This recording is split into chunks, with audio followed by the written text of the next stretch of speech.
بسم اللہ الرحمن الرحیم الحمدللہ رب العالمین والعاقبۃ للمتقین الصلاۃ والسلام علی سید الانبیاء والمرسلین اما بعد فاعوذ باللہ من الشیطان الرجیم بسم اللہ الرحمن الرحیم رب اشرح لی صدری ویسر لی امری واحلل عقدۃ من لسانی یفقہوا قولی ربی یسر ولا تعسر وتمم بالخیر وبک نستعین الصلاۃ والسلام علیک یا سیدی یا رسول اللہ، الصلاۃ والسلام علیک یا سیدی یا حبیب اللہ۔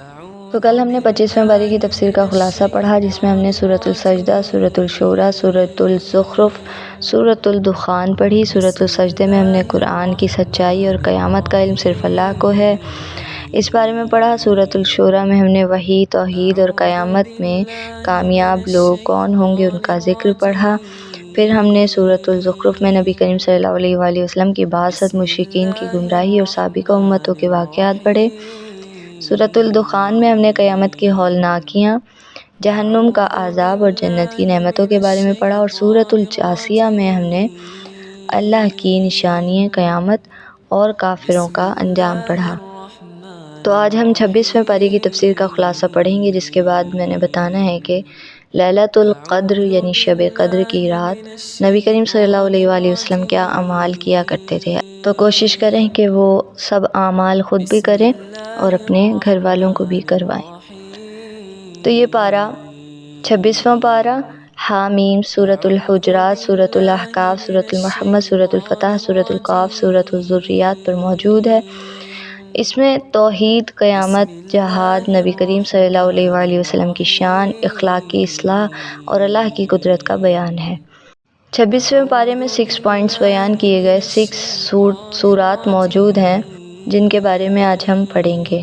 پوائنٹ نمبر 1، سورۃ الاحقاف، آیت نمبر 1 to 35 تک میں اللہ تعالیٰ نے سورۃ الاحقاف میں اپنی وحدانیت، زمین و آسمان کا حق، سورۃ الاحقاف میں ہی والدین کے ساتھ حسن سلوک کرنے کا حکم فرمایا۔ سورۃ الاحقاف کی آیت نمبر 1 to 14 تک میں اللہ تعالیٰ نے وحدانیت اپنی اور سابقہ قوموں کا انجام کا ذکر فرمایا۔ اللہ تعالیٰ نے زمین و آسمان حق کے ساتھ پیدا کیے۔ حضرت ہود علیہ السلام کی قوم عاد نے تکبر کیا اور قوم عاد ہلاک ہوئی عذاب کے ساتھ۔ والدین کی خدمت اور نیک لوگوں کی جزا، اسی صورت کی آیت نمبر 15 to 20 تک میں اللہ تعالیٰ نے ماں باپ کے ساتھ حسن سلوک کرنے کا حکم فرمایا اور نیک لوگ جنت میں داخل کیے جائیں گے، اس کے بارے میں ذکر فرمایا۔ اور اسی صورت کی آیت نمبر 21 to 35 تک میں اللہ تعالیٰ نے ذکر فرمایا جنات کے بارے میں کہ جنات نے قرآن سنا اور اپنی قوم کو ایمان کی دعوت دی۔ پوائنٹ نمبر 2، سورۃ المحمد کا آغاز ہوتا ہے۔ آیت نمبر 1 to 15 تک میں سورۃ المحمد میں اللہ تعالیٰ نے حق اور باطل کی وضاحت دی، حق اور باطل میں فرق بیان فرمایا ایمان والے اللہ کی مدد سے کامیاب ہوں گے اور کفار کے اعمال برباد ہو جائیں گے۔ اسی صورت کی آیت نمبر 16 to 38 تک میں اللہ تعالیٰ نے جہاد اور اللہ کی نصرت یعنی اپنی مدد کا ذکر فرمایا۔ اللہ کے دین پر چلنے والوں کو اجر عظیم ملے گا، دنیا کی زندگی فریب کے سوا کچھ نہیں ہے۔ اس کے بعد پوائنٹ نمبر 7، سورۃ الفتح، سورۃ الفتح کی آیت نمبر 1 to 17 تک میں اللہ تعالیٰ نے فتح مکہ کی بشارت دی۔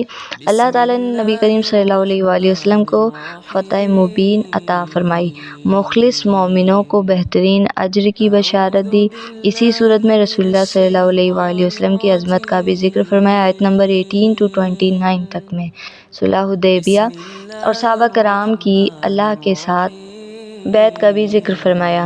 نبی کریم صلی اللہ علیہ وآلہ وسلم اللہ کے سچے رسول ہیں اور ان کے ساتھی کفار پر سخت اور آپس میں رحم دل ہیں۔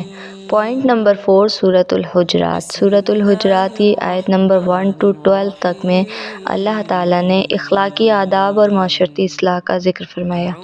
نبی کریم صلی اللہ علیہ وآلہ وسلم کے احترام کا حکم فرمایا، غیبت، بدگمانی اور حسد سے بچنے کی تاکید فرمائی۔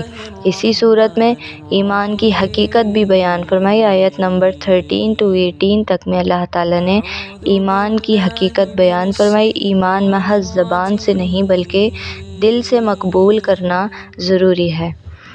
پوائنٹ نمبر 5 سورۃ القاف آیت نمبر 1 to 15 تک میں مرنے کے بعد کی زندگی کا ذکر کیا گیا۔ قیامت کے دن سب زندہ کیے جائیں گے۔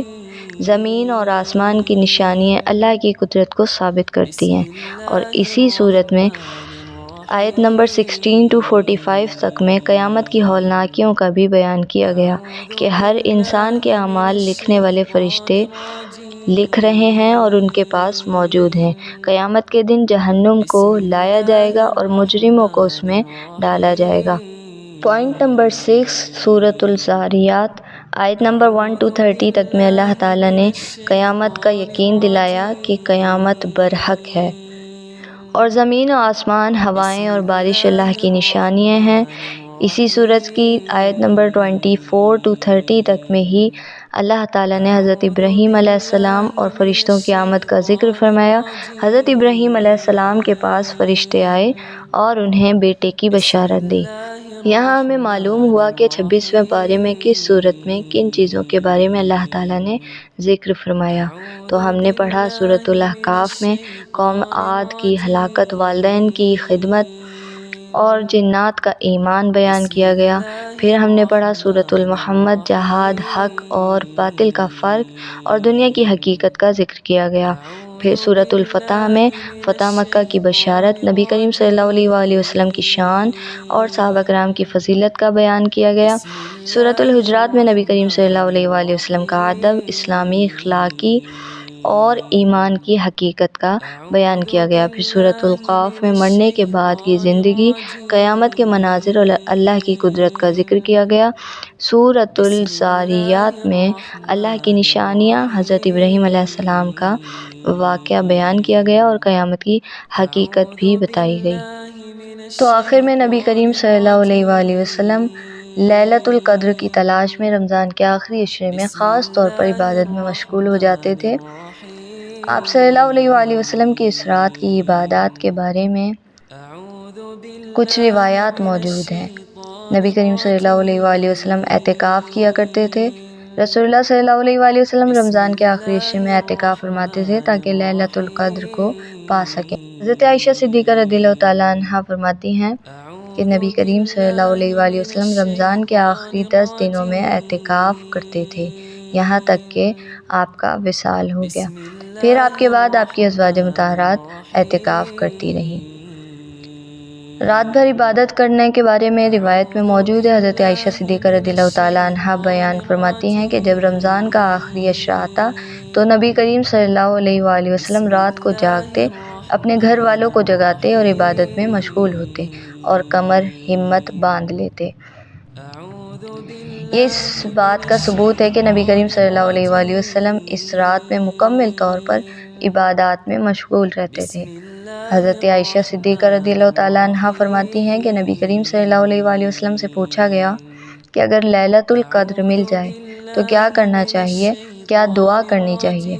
آپ صلی اللہ علیہ وآلہ وسلم نے فرمایا، اللہم انک عفو تحب العفو فاعف عنی، یعنی اے اللہ تو معاف کرنے والا ہے اور معاف کرنے کو پسند کرتا ہے، پس معاف فرما۔ قرآن پاک کی تلاوت اور ذکر و اذکار کرنا۔ نبی کریم صلی اللہ علیہ وآلہ وسلم لیلۃ القدر میں کثرت سے قرآن کی تلاوت فرماتے، ذکر و اذکار میں مشغول رہتے اور اللہ کے حضور گڑ گڑا کر دعا کرتے تھے۔ قیام اللیل یعنی تہجد پڑھنا۔ آپ صلی اللہ علیہ وآلہ وسلم نے فرمایا کہ جو شخص لیلۃ القدر میں ایمان اور ثواب کی نیت سے قیام کرے اور اس کے تمام پچھلے گناہ معاف کر دیے جائیں گے، اور یہی وجہ ہے کہ آپ اس رات میں قیام یعنی نماز کا خصوصی اہتمام فرماتے تھے۔ اس رات میں خیرات اور صدقہ دینا بھی سنت ہے۔ نبی کریم صلی اللہ علیہ وآلہ وسلم رمضان میں عام دنوں کی نسبت زیادہ صدقہ کیا کرتے تھے اور آخری عشرے میں خاص طور پر اس کا اہتمام فرماتے تھے۔ تو معلوم ہوا کہ رسول اللہ صلی اللہ علیہ وآلہ وسلم لیلۃ القدر کو پانے کے لیے آخری عشرے میں مکمل طور پر عبادت، دعا، ذکر، قرآن کی تلاوت، تہجد اور اعتکاف میں مشغول رہتے تھے۔ ہمیں بھی سنت پر عمل کرتے ہوئے اس رات میں زیادہ سے زیادہ عبادات کرنی چاہیے تاکہ اللہ کی رحمت حاصل کر سکیں۔ اللہ کریم میرا بتانا، آپ کا سننا اپنی پاک بارگاہ میں قبول فرمائے۔ جو بھی میرے بتانے، آپ کے سننے میں غلطی، بے ادبی، کوتاہی ہوئی، ان تمام کو معاف فرمائے۔ وما علینا الا البلاغ المبین۔